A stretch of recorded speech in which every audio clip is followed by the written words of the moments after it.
am Noriko Wolf, and this is Uncut News.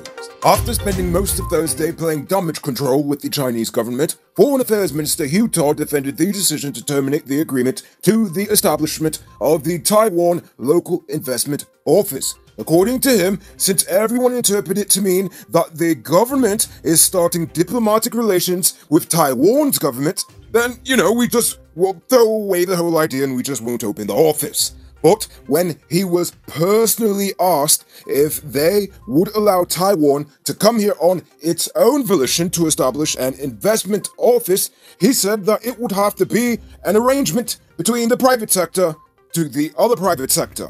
Which, if you ask me, the explanation just sounds like the excuse of a person who's trying to start a thing but got caught. The JPF says they just arrested a Turkish national in Berbice after the cops on patrol stopped the vehicle the man was riding in. Turkish national Topku Veli is accused of having illegally entered the country based on checks to his passport, which suggests that he may have been in the country for weeks now. The driver of the car and the Turkish national were both told of the offence, and they were both taken into police custody. A Lusignan prison inmate died today after he was attacked by another inmate in the quarantine section of the prison. According to the GPS, last night, someone lashed 40-year-old remand prisoner Victor Sumaru of Kitty in the face with a brick wrapped in a towel while he was sleeping. Good lord, don't tell me this is the work of that vagrant-beating psychopath again. Anyway, he was taken to the GPHC where he died around 10:30 this morning. The suspect has since been relocated, but unfortunately for Sumaru, I don't think that really matters too much to him. Now it's time to tell you about Best Buy's car of the day. Currently on sale is this 2018 Suzuki Swift RS Sports Edition. It comes with Bluetooth, CD, stereo, steering controls, crystal lights, mug rims, fog lamps, and much, much more. Pay cash with $3.6 million, or pay down as low as $720,000 with around $70,000 monthly, and it's yours. Call the WhatsApp 662-0844 for more info, or visit their showrooms at 171 Pizza Row Street, Queenstown, or Lot 2 Lamar Street, and tell them Noriko sent you for this sweet deal. Feynman is apparently on the run. No, not that Feynman. Rather, I'm talking about 22-year-old Akeem John, known as Feynman of North Sophia, and not a jumbie that's come back from the grave. The police are looking for him after he escaped from the Mahaika police station, not Camp Street, but Mahaika police station, on Wednesday. He was initially arrested for the illegal possession of a firearm, breaking and entering, and larceny. So if you see Feynman, help the good police out by snitching on him for the good of the community. Yesterday, police located one of the 5 men accused of having robbed 2 Brazilian gold dealers of millions in cash and gold on Monday. The police were at the time conducting raids in several homes around the Botica area when they arrested Daniel Hamilton, also called Muslim. During the raid, Hamilton was found with $360,000 in cash and 20.4 pennyweight of raw gold. He is currently in police custody, probably being beaten into giving up his calling.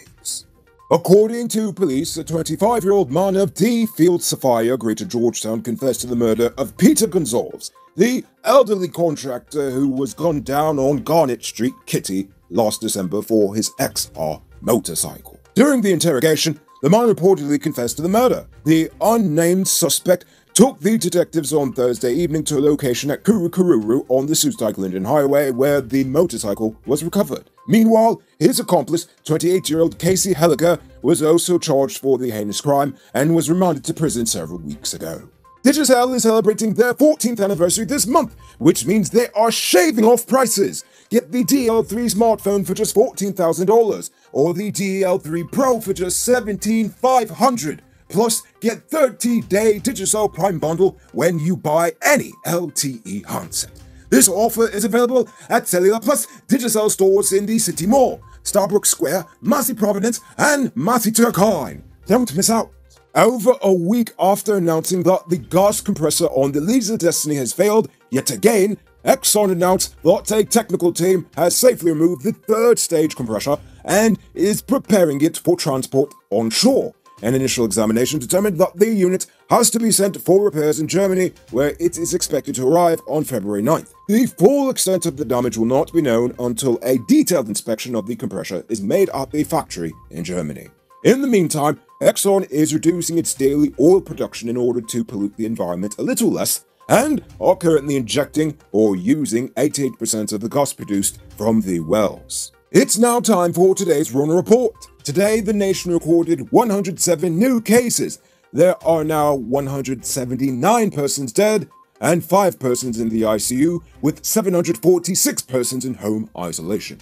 The total number of known cases in the country is now 7,887. So please, people, wash your hands frequently. Avoid touching your nose and mouth, and mask up before you leave the house. When you do leave home, try to avoid enclosed spaces and large crowds. And remember to give 6 feet of space between you and others.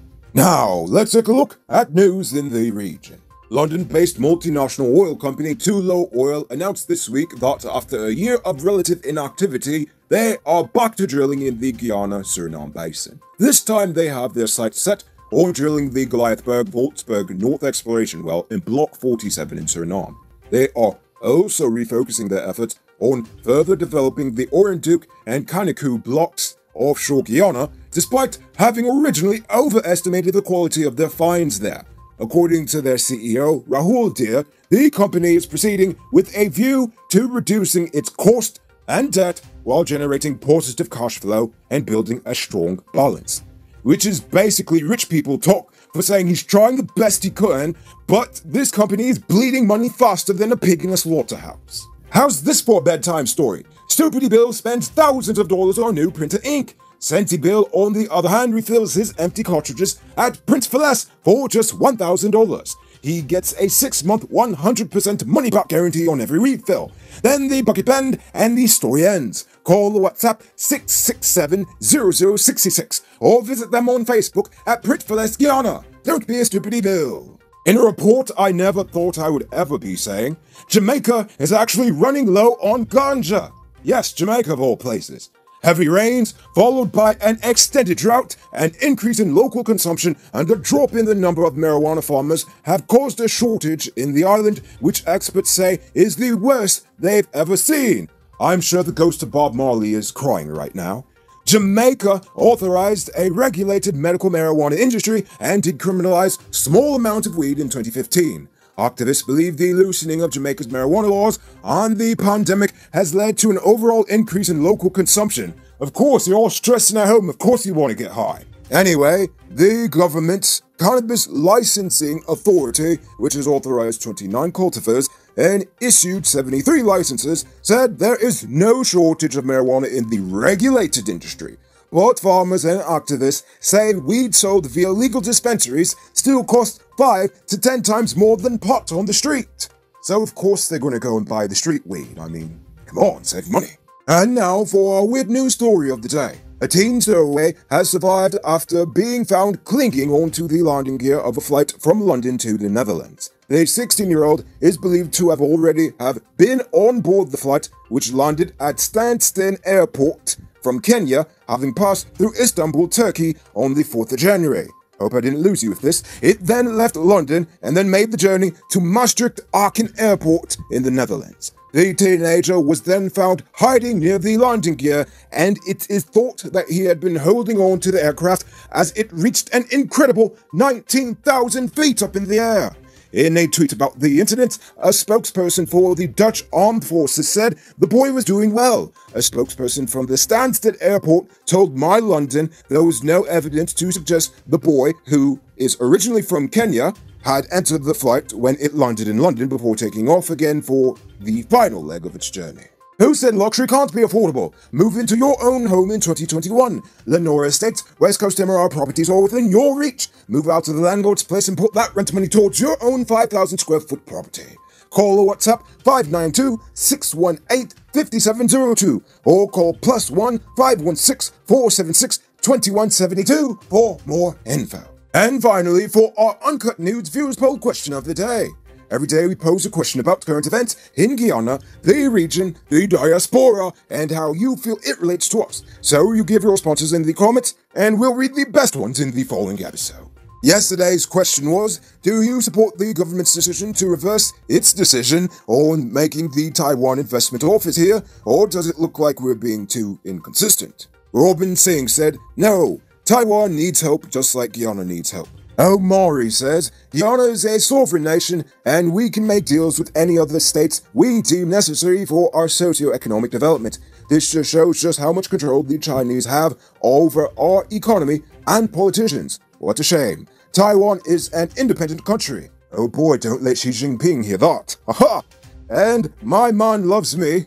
Well, good for you, lady. My man loves me says, we all know they only reneged because China threatened them. The fact that the government thinks its people are stupid should upset the citizens of Guyana. You and I both.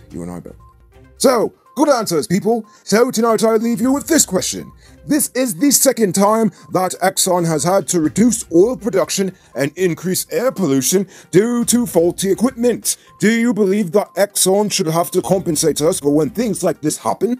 Think about that question and tell us in the comments below. If your response is good enough, we just might feature it in our next episode. Anyway, that's all the time we have for tonight. Check us out on Monday for another. Until then, I'm Rico Bulford saying, have a great weekend. And remember, folks, don't drink and drive, or you'll end up on Monday's episode the hard way. Ha ha! Good night, folks. Hey, Uncut News viewers, thanks for watching. You can subscribe by clicking on this button over here, or click over there for more news. You can also drop a comment to let me know if you've made it to the end of the video. Goodbye for now.